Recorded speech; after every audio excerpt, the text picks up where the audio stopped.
Welcome back to my channel eco सीखो। और मैं पूजा चौधरी। मेरी आज की इस वीडियो में मैं समष्टि अर्थशास्त्र का जो चैप्टर स्टार्ट कर चुकी हूँ, आय और रोजगार का निर्धारण, उसके नेक्स्ट पार्ट के बारे में पढ़ाने वाली हूँ। ठीक है, अब इस पार्ट में हम क्या पढ़ने वाले हैं, जैसा कि आपने मेरी लास्ट वीडियोस में देखा है कि मैंने समग्र मांग और समग्र पूर्ति के बारे में ऑलरेडी आपको काफ़ी कुछ बता दिया है। अब उन दोनों में आपने एक चीज़ देखी होगी, मैंने बताया कि आय जो है ना वो सबसे इम्पॉर्टेंट कंपोनेंट है। पूरी समष्टि का ना सबसे इम्पॉर्टेंट चीज़ क्या होती है? आय। ठीक है, आय और रोजगार का निर्धारण। अब मैंने आपको ये बताया समग्र मांग में भी कि जो आय है ना, आय जिसको हम किससे डिनोट करते हैं? इनकम से। किससे डिनोट करते हैं? इनकम से। तो आय के ना जनरल, हम अब न्यूमेरिकल क्यों भी कर रहे हैं, तो आप सबको पता है कि हमारी आय के ना जब भी हम पैसा कमाते हैं तो हम उसे उसका जो यूज करते हैं वो दो जगह होता है। एक, आय का कुछ पोर्शन हम जो खा पी के खर्च कर देते हैं ना, व्यय कर देते हैं। आय का वो भाग जो व्यय हो जाता है, जो भाग व्यय हो जाता है, आय का वो भाग जो व्यय हो जाता है, उसे हम क्या कहते हैं? उपभोग। क्या कहते हैं? उपभोग। इंग्लिश में इसे कहते हैं कंजप्शन। ठीक है, सी वर्ड से डिनोट करते हैं। और आय का जो भाग बचा लिया जाता है, बचा लिया, आय का वो भाग जो बचा लिया गया, उसे हम कहते हैं बचत, सेविंग्स। एस से डिनोट करेंगे। ठीक है, तो अगर किसी इंसान के पास 1000 रुपए है, उसमें से वो बोल रहा है 700 रुपए में खर्च कर चुका हूँ, खा पी चुका हूँ, तो इसका मतलब वो 300 रुपए क्या कर रहा है? बचा रहा है। तो अगर आपको कहीं पर आय निकालनी आ जाए ना कि आय निकालो, आपको आय डायरेक्टली नहीं दी, तो आप किसी भी इंसान से 2 क्वेश्चन पूछना और उसकी आय बता देना। सबसे पहले भाई पूछो आय में से कितने आपने खर्च किए, तो खर्चा बताएगा जिसे हम क्या कहते हैं? उपभोग। और फिर पूछना आय में से कितना बचाया था, तो वो सेविंग बताएगा। तो भाई अगर कोई इंसान कह रहा है कि मुझे नहीं पता मेरी आय कितनी है, पर मैं 700 रुपये खा चुका हूँ और 300 रुपये बचे हुए, तो हम सीधा उसको बोल देंगे कि इसका मतलब भाई साहब आपने 1000 रुपये कमाए होंगे। तो आय जहां जहां गई है, उन दोनों गए, जहां जहां आय गई है उनको अगर आप जोड़ दोगे तो क्या आ जाएगा आपका? आय। तो y इज इक्वल टू क्या होता है? C प्लस एस, जो मैंने आपको बताया हुआ है। ठीक है, अब ध्यान से सुनिएगा क्योंकि मैं न्यूमेरिकल पढ़ा रही हूँ, तो यहाँ पर मैं एक चीज आपको बता रही हूँ। ये जो 700 रुपये खाए है ना, ये आय में से, तो इस 700 और इस 1000 में ना आय और उपभोग में संबंध होता है। ठीक है, अब अगर मैं बोलूं कि 1000 का 700 रुपए खा गए, 1000 में से 700 खा गए, तो कितना परसेंट खा गए आप आय का? 70। दिख रहा है ना, 700 1000 का 70% ही तो है। 70% आप अपनी आय खा चुके, यानी ऑन एन एवरेज आपने अपनी आय कितनी खा ली? 70%, प्रतिशत के रूप में। तो इसको ना हम इस चैप्टर में बोलते हैं औसत उपभोग प्रवृत्ति। औसत उपभोग प्रवृत्ति, यानी उपभोग का परसेंटेज, एवरेज निकालना, यानी एवरेज निकालना उपभोग का प्रतिशत। प्रवृत्ति मतलब प्रतिशत, तो इंग्लिश में इसे कहते हैं average propensity to consume. Average propensity to consume. तो अगर शॉर्टकट में बात की जाए तो एपीसी। तो आप ना न्यूमेरिकल पढ़ रहे हैं, तो आपको इस चैप्टर में एपीसी बार बार निकालने को बोला जाएगा। एपीसी क्या होता है? आय का जो पी मतलब परसेंटेज, परसेंटेज ऑफ कंजप्शन, यानी आय का कितना परसेंटेज आप कंज्यूम कर चुके, कंजप्शन का परसेंटेज। 700 रुपए खाए 1000 में से, ये तो अमाउंट में। अगर परसेंटेज निकालनी है तो क्या करेंगे? परसेंटेज निकालनी है तो उपभोग बटे में आय, जिसकी परसेंटेज निकालनी होती है वो ऊपर उपभोग का परसेंटेज, उपभोग प्रतिशत बताना है। किसकी रिस्पेक्ट में, किसके आधार में? आय के आधार में। तो मैंने बोला 700 रुपए खाए हैं मैंने 1000 रुपए में से, तो बताइए ये 700 रुपए 1000 का कितना परसेंट है? 0.7। अर्थात ये 700 क्या? उपभोग, और ये 1000 क्या है? आय। तो ये उपभोग आय का कितना परसेंट है? 0.7। 0.7 मतलब 70%। 70% बोला ना मैंने। 70% कैसे लिख के दिखाते? देखो 70% का मतलब 70 बटे 100, 70 बटे 100 का मतलब क्या हुआ? 0.7। तो जब भी ना यहाँ मैं बोल रही हूँ 0.7 का मतलब है 70%, मैं बोलूँ 0.6 मतलब 60%। तो दिख रहा है 700 1000 का कितना परसेंट है? 70%, और 70% का मतलब क्या होता है? 0.7। ठीक है, क्लियर है? तो ये हमारा एपीसी है। एपीसी क्या होता है? परसेंटेज ऑफ उपभोग, उपभोग का परसेंटेज। तो उपभोग ऊपर रहेगा और किसकी वजह से उपभोग हो रहा है? आय, तो वो नीचे रहेगा। तो आय का कितना परसेंट आप खा चुके हो? 70%। क्लियर है? अब ध्यान से सुनिएगा, अगर मेरी आय 100 रुपए, ठीक है, और मैं उपभोग कर रही हूँ फॉर एग्जाम्पल 40 रुपए, तो यहाँ एपीसी कैसे निकलेगा? एपीसी इज इक्वल टू 40 उपभोग आय का कितना परसेंट देख के पता चल रहा है 40%। अब इसको कैलकुलेट करके बता दीजिए, सी डिवाइड बाई वाई होता है 40 बटे में 100, कितना आएगा भाई 0.4। तो ये न्यूमेरिकल है, ठीक है। अच्छा क्लियर हुआ। तो एपीसी का फॉर्मूला ये होता है क्या, APC is equal to C divide by Y. अब कोई पूछे एपीसी होता क्या, परसेंटेज ऑफ उपभोग, ठीक है। अब आपको दूसरी तरफ क्या दिख रहा है, बचत, है ना। अब बचत दिख रहा है तो जैसे उपभोग का परसेंटेज आता है ऐसे ही हम बचत का परसेंटेज भी निकालते हैं।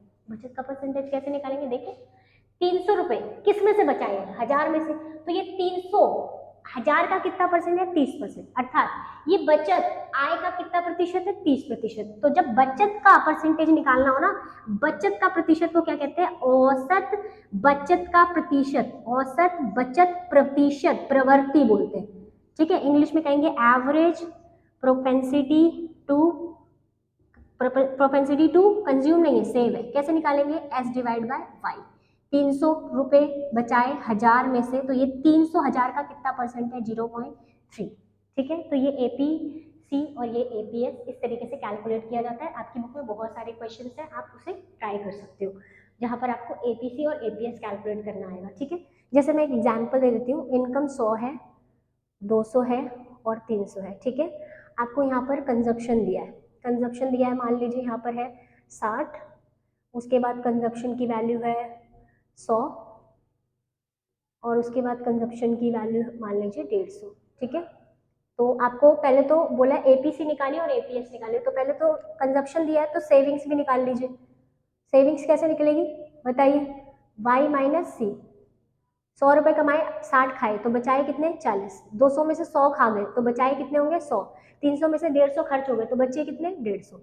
अब एपीसी निकालिए, एपीसी कैसे निकलता है, सी डिवाइड बाय वाई, ठीक है। फिर एपीएस कैसे निकलेगा, एस डिवाइड बाय वाई।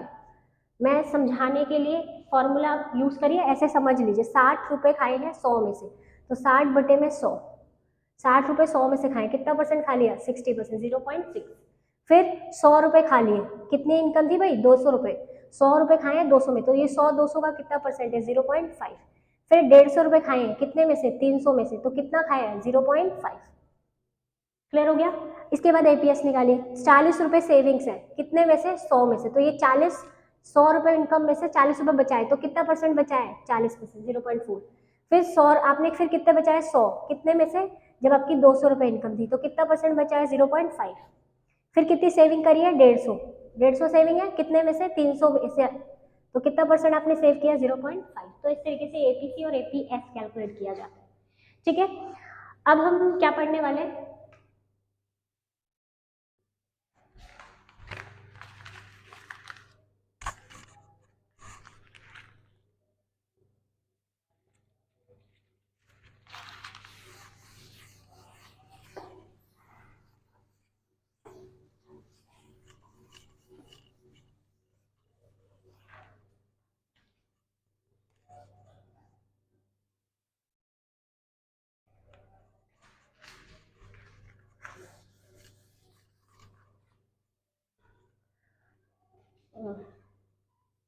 तो अब हम क्या पढ़ने वाले हैं, देखिए।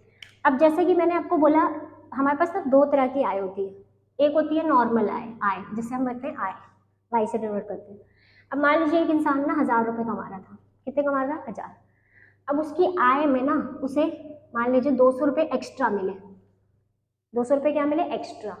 तो ये एक्स्ट्रा इनकम को कहते हैं डेल्टा वाई, आय में जो वृद्धि होती है उसे हम क्या कहते हैं, डेल्टा वाई। तो ये y1 था, अब y2 कितना आएगा बताइए, y2 आया 1200।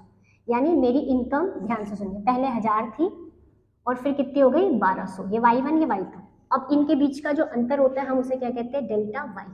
डेल्टा वाई कितना आया, 200, जो मैंने इस तरीके से भी लिख के दिखा दिया, ठीक है। तो हमारी आय के ना जो दो लेवल है, एक तो नॉर्मल आय 1000 और 1200, और एक इनके बीच वाली आय जिसे हम कहते हैं आय में परिवर्तन या आय में वृद्धि, ठीक है। अभी जो आय में वृद्धि होती है ना, ध्यान से सुनिएगा, जैसे हम बोलते हैं आय के दो टुकड़े होते हैं, एक उपभोग हो जाता है और एक बच जाता है। इसी तरीके से ध्यान से सुनेगा, जो 200 रुपये एक्स्ट्रा बढ़े हैं ना आपके पास, 200 रुपये जो एक्स्ट्रा आए हैं, देखो ध्यान से, अगर 1000 में से बंदा 700 खा रहा है और 300 बचा रहा है, तो जब 200 रुपये और मिलेंगे, जो आय बढ़ी हुई आय आई है, तो इसके भी 2 टुकड़े होते हैं। यानी जैसे आय के 2 टुकड़े होते हैं, ऐसे बढ़ी हुई आय के भी 2 टुकड़े होते हैं। इस 200 रुपये में से कुछ हिस्सा तो उपभोग में जुड़ जाएगा। जैसे ध्यान से सुनिए, उपभोग अभी कितना है यहाँ पर 700 है ना, और बचा कितना 300। अब 200 रुपये एक्स्ट्रा है, हो गई टोटल इनकम 1200। अब देखना यहाँ पर ये कैसे आएगा, ये उपभोग और ये बचत। 200 रुपये जो एक्स्ट्रा है ना, उसमें से फॉर एग्जाम्पल मैंने 150 रुपये खाए, 150 रुपये खाए मतलब 50 रुपये बचाए। अब 150 रुपये जो एक्स्ट्रा खाओगे तो टोटल उपभोग ये 1200 कैसे बने, 1000 और ये 200।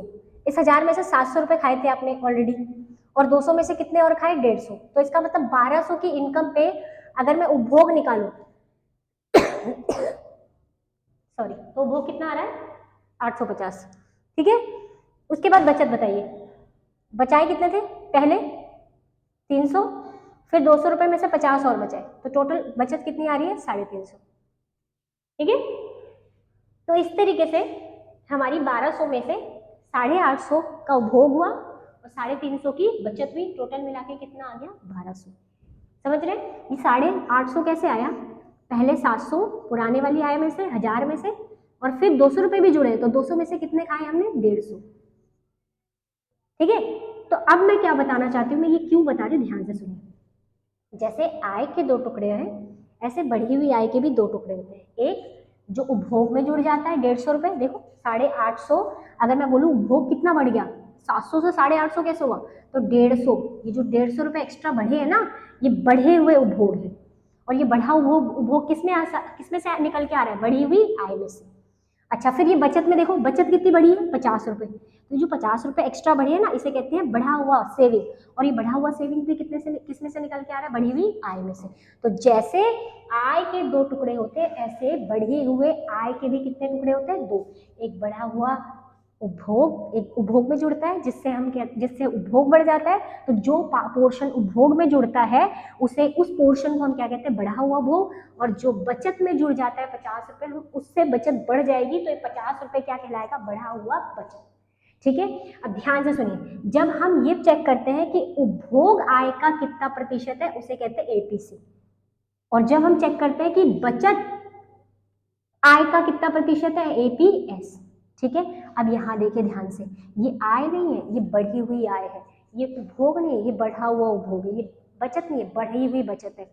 तो अब जब हम ये चेक करें कि बढ़ा हुआ उपभोग बढ़ी हुई आय का कितना प्रतिशत है, अर्थात 200 रुपये बढ़े थे, जिसमें से उपभोग में कितने जुड़ गए 150, तो बढ़ा हुआ उपभोग बढ़ी हुई आय का अगर इनके बीच का रेशियो निकाला जाए ना, अर्थात ये पता किया जाए कि बढ़ी हुआ उपभोग बढ़ी हुई आय का कितना प्रतिशत है, तो इसे कहते हैं सीमांत उपभोग प्रतिशत की जगह प्रवृत्ति, MPC, marginal propensity to consume, marginal propensity to consume, MPC। तो MPC क्या होता है, ध्यान से सुनिएगा, MPC का मतलब होता है बढ़ा हुआ उपभोग बढ़ी हुई आय का कितना प्रतिशत है। क्लियर है। अब ठीक इसी तरह से अगर आप जैसे बढ़े हुए उपभोग और बढ़ी हुई आय के बीच में रिश्ता निकालते हैं तो वो MPC होता है। ठीक इसी तरह से अगर आप ये पता करें कि बढ़ी हुई बचत बढ़ी हुई आय का कितना प्रतिशत, 200 रुपये में से 50 बचा लिए, तो ये 50 200 का कितना प्रतिशत है, यानी बढ़ा हुआ बचत बढ़ी हुई आय का कितना प्रतिशत है, तो इसे कहते हैं सीमांत बचत प्रवृत्ति। सीमांत बचत प्रवृत्ति, इंग्लिश में क्या कहेंगे इसे, marginal propensity to save, MPS। समझ में आया। तो मैंने क्या क्या बताया आपको, ध्यान से सुनिए। अगर मैं यहाँ पर फॉर्मूले लिखूं, APC मतलब उपभोग कितना परसेंट है आय का, APS एवरेज सेविंग आय का कितना प्रतिशत है, MPC बढ़ा हुआ उपभोग बढ़ी हुई आय का कितना प्रतिशत है, MPS बढ़ी हुई सेविंग बढ़ी हुई आय का कितना प्रतिशत है। तो ये फॉर्मूले हमारे, ठीक है। अब मैं एक क्वेश्चन करवा रही हूँ जिससे मैं क्वेश्चन करा रही हूँ जिससे आपको ये पूरे फॉर्मूले क्लियरिफाई हो जाएंगे। देखिए इनकम का लेवल 1000, 2000, 3000, ठीक है। चलिए उपभोग ले लेते हैं, उपभोग 700, फिर उसके बाद उपभोग हो गया 1200 और फिर हो गया 1800, ठीक है। सेविंग्स निकाल लेते हैं, सेविंग्स कितनी 300, फिर 800 रुपये, देखिए ना 2000 में से 1200 खर्च हो गए, 3000 में से 1800 खर्च हुए तो 1200, ठीक है ना। हम निकालते हैं सबसे पहले एपीसी, ठीक है। एपीसी निकालते हैं, एपीसी क्या होता है सी डिवाइड बाय वाई। 700 रुपये खाए 1000 में से, तो कितने खाए 0.7, अर्थात ऐसे 700 बटे में 1000, क्लियर। इसके बाद 1200 रुपये कितने में से खाए 2000 में से, 0 से 0 कट गया, कितना आएगा 0.6, फिर 1800 खाए हैं 3000 में से, ठीक है, तो 0 से 0 0.6 ये भी आ रहा है, क्लियर हो गया। ये एपीसी है। अब क्या निकालेंगे एपीएस। एपीएस क्या होता है सेविंग्स कितनी है आय का, सेविंग्स आय का कितना प्रतिशत है, सेविंग कितनी है 300 1000 में से, तो 300 रुपये बचाए 1000 में से, तो कितना परसेंट बचाया 0.3, 30%। फिर 800 रुपये बचाए कितने में से 2000 में से, तो कितना परसेंट बचाया 0.4, काट के देख लीजिएगा 0.4 आएगा। फिर 1200 रुपये बचाए कितने में से बचाए भाई 3000 में से, तो कितना परसेंट बचाया 0.4, कट करके देख लो, जो आंसर कट करके देख लीजिए आंसर ये। इसके बाद हम क्या निकालेंगे एमपीसी। एमपीसी मतलब होता है बढ़ा हुआ उपभोग बढ़ी हुई आय का कितना प्रतिशत है। अब बढ़ी हुई आय ध्यान से सुनिए, पहले नंबर पे तो बढ़ी हुई आय है ही नहीं, उससे ऊपर की आय तो पता ही नहीं, तो बढ़ी क्या बताओ, पहला तो नॉर्मल। अच्छा फिर चेक करते हैं बढ़ी हुई आय कितनी है बेटा, ध्यान से सुनिए, बढ़ी हुई आय है 1000, ठीक है। इसकी वजह से उपभोग पहले 700 था, फिर कितना हो गया 1200, उपभोग कितना बढ़ा बेटा 500, ऐसे ऐसे निकालेंगे, ठीक है। तो ध्यान से सुनिए, सेकंड लेवल पे आय कितनी बढ़ी 1000, उस 1000 के बढ़ने से उपभोग कितना बढ़ रहा है 500, तो बढ़ा हुआ उपभोग 500 है और बढ़ी हुई आय कितनी है 1000, यानी ये बढ़ा हुआ उपभोग बढ़ी हुई आय में से आया है, कितना परसेंट बढ़ा हुआ उपभोग बढ़ी हुई आय का कितना परसेंट है 0.5। फिर देखिए आय 2000 से कितने हो गई 3000, फिर आय बढ़ी कितनी बढ़ी 1000, 2000 से 3000 में 1000 बढ़े, उपभोग कितना बढ़ा है इसकी वजह से 1200 से 1800 हो गया, तो उपभोग कितना बढ़ा है बेटा 600, तो 600 रुपए बढ़े उपभोग में, कहाँ से आए होंगे बढ़ी हुई आय से, तो ये 600 बढ़ी हुई आय 1000 का कितना परसेंट है 0.4, समझ में आ गया। इसके बाद हम निकालेंगे एमपीएस। एमपीएस कैसे निकालते हैं, बढ़ी हुई सेविंग बढ़ी हुई आय का कितना प्रतिशत है। अब आय तो निकाल ही चुके हैं, अब बढ़ी हुई सेविंग्स निकाल लेते हैं। 300 से कितनी सेविंग्स बढ़ी है बताइए, सेविंग्स बढ़ी है 500, आप ना इसे नीचे निकाल लीजिएगा, मैं तो ऐसे समझाने के लिए। फिर 800 से सेविंग्स कितनी बढ़ रही है 400, तो सेविंग्स पे 400 रुपये बढ़े। देखो सबसे पहले 300 से 800 ही सेविंग्स, 300 से 800 सॉरी 800 ही, तो कितनी सेविंग्स बढ़ी है भाई 500, कितने में से 1000 रुपये तो आए थे 1000, देखो सेविंग्स 300 से 800 है, 500 की बढ़ोतरी हुई, बढ़ा हुआ सेविंग बड़ी बचत 500 है, कितने में से बढ़ी हुई आय से ही तो बचे होंगे, कितने बच गए इसका मतलब 0.5। फिर सेविंग्स कितनी बढ़ी है 800 से 1200 हो गई, 400 रुपए की वृद्धि हो रही है बचत में, कहाँ से आ रहे हैं बढ़ी हुई आय से तो आए होंगे, 1000 में से 1000 रुपए बढ़े जिसमें से हमने 400 रुपए सेविंग्स में डाल के सेविंग्स को 1200 कर दिया, तो ये जो 400 रुपए डाले 1000 का कितना परसेंट है 0.4, ठीक है, ये 0.6 आएगा, सॉरी, क्लियर हो गया। तो ये एमपीसी और एमपीएस की कैलकुलेशन और एपीसी और एपीएस की कैलकुलेशन, अपनी बुक खोलिए उससे न्यूमेरिकल सॉल्व करिए, ठीक है। अच्छा एक और चीज़ मैं बता दूं इसी के बेसिस पे, देखिए हम कहते हैं कि आय जो होती है वो दो जगह बढ़ जाती है, उपभोग और बचत में। अब अगर मुझे इसको एपीसी बनाना हो इसको एपीएस बनाना हो तो हम इसे वाई से डिवाइड कर देंगे, है ना। तो अगर आप इक्वेशन की राइट साइड को वाई से डिवाइड करें तो लेफ्ट को भी वाई से डिवाइड कर दीजिए, वाई से वाई कैंसिल होके 1 आ जाएगा, सी डिवाइड बाय वाई क्या होता है बेटा एपीसी, सी बटे में वाई का मतलब क्या होता है, सी बटे में वाई का मतलब एपीसी होता है, और इसका मतलब क्या होता है एपीएस, तो इसकी जगह लिख दो, इसकी जगह एपीसी लिख दो, इसकी जगह एपीएस लिख दो, तो याद रखना एपीसी और एपीएस का टोटल क्या आएगा 1, चेक करके देख लीजिए, देखिए 0.7 एपीसी है, ठीक है, तो एपीएस कितना होगा 0.3, कैलकुलेशन से भी आ रहा है और वैसे भी पता कर सकते थे आप, अगर ये 0.7 है तो वो क्या होगा 0.8, ताकि मिला के क्या हो जाए 8, ये देखिए 0.6 है तो वो 0.4 आएगा, क्योंकि दोनों का टोटल क्या होता है 1 के बराबर, ठीक है। अच्छा इसके बाद मैंने बोला बढ़ी हुई आय के भी दो टुकड़े होते हैं, एक बढ़ा हुआ उपभोग और एक बढ़ी हुई सेविंग, ठीक है। अब अगर मुझे इसे एमपीसी बनाना हो तो इसको डेल्टा वाई से डिवाइड करेंगे, और इसको एमपीएस बनाना हो तो इसे डेल्टा वाई से। अब इसे डेल्टा वाई से डिवाइड किया तो इक्वेशन की लेफ्ट साइड को भी डेल्टा वाई से डिवाइड करेंगे, वाई से वाई, डेल्टा वाई से कट जाएगा 1, और इसको क्या कहते हैं, डेल्टा सी अपॉन में डेल्टा एस को एमपीसी, तो इसकी जगह क्या लिख सकती हूँ एमपीसी, और इसकी जगह क्या लिख सकती हूँ एमपीएस। तो एमपीसी और एमपीएस का टोटल भी क्या आता है 1, यानी एवरेज सेविंग, एवरेज कंजप्शन का टोटल 1 आएगा, और मार्जिनल सेविंग और मार्जिनल कंजप्शन का टोटल भी क्या आएगा 1। तो देख लो, अगर ये 0.5 एमपीसी तो आप बिना कैलकुलेट करे भी लिख सकते हो उसको 0.5, ये 0.6 है तो बिना कैलकुलेट करे आप उसको क्या लिख सकते हो 0.4। हालांकि मैंने कैलकुलेट करके भी प्रूव कर दिया, देख लीजिए टोटल 1 आ रहा है, इसका भी टोटल क्या आ रहा है 1 आ रहा है, और एवरेज का टोटल 1। तो ये हमारा कैलकुलेशन बेस्ड मैंने पूरा खत्म कर दिया है न्यूमेरिकल, ठीक है। इसको आप बुक के जो क्वेश्चन है उससे सॉल्व करिए, और इस कैलकुलेशन करते समय आप एक चीज निकालने के बाद दूसरी बिना कैलकुलेट करे पुट कर दीजिए वैल्यू। यानी अगर मैं क्वेश्चन में बोलूँ एपीसी जैसे मान लीजिए 0.8 है, तो आप एपीएस तुरंत लिख सकते हैं, कितना होगा 0.2, क्योंकि एवरेज का टोटल क्या आता है 1, ठीक है। तो वीडियो अच्छी लगी है तो स्माइल करिए और खुश रहिए और अपना ध्यान रखिए। Thank you so much.